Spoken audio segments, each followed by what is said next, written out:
So mga ka-DIY, napaka layo po ng bahay ni Sir LJ Gonzales, no? So kwan siya, wala kwan po sa ilog, no? Malapit sa ilog po yung lugar nila. So tara, puntahan natin.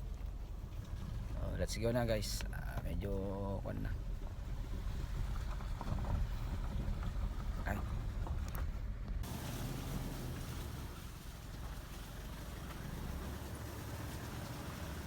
Daanan siguro.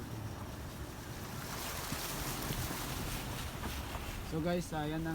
Medyo malayo-layo nga talaga yung bahay ni Sir LG. Kaya po ni Yo.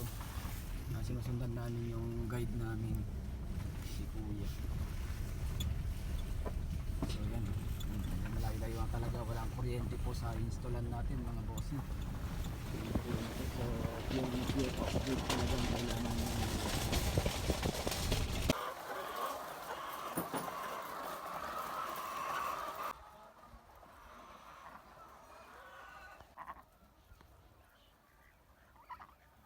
So guys, yun ang lalagyan natin ng solar panel, no? So tara pala.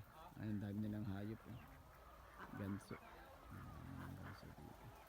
So what's up mga ka-DIY? So nandito na tayo sa bahay po ni Sir LG Gonzales sa iso-solar natin. So nandito yung 100 watts binubuksan na, and then yung solar panel nating 100 watts na pinaliit po ang 100 watts kasi ang bago pong mga cell ngayon is 12 dB. So ganito na po ang kaliit, hindi katulad po dati na medyo mahaba ng konti. Pero 100 watts pa rin yan. Ayun po yung indicator niya dito sa likod. So Sunry ang brand po ng ating solar panel 100 watts. So dalawang 100 watts. So yan, nandito na yung ating setup na 6,000 watts. At yung bulb po na pre niya, may kasama pong pre.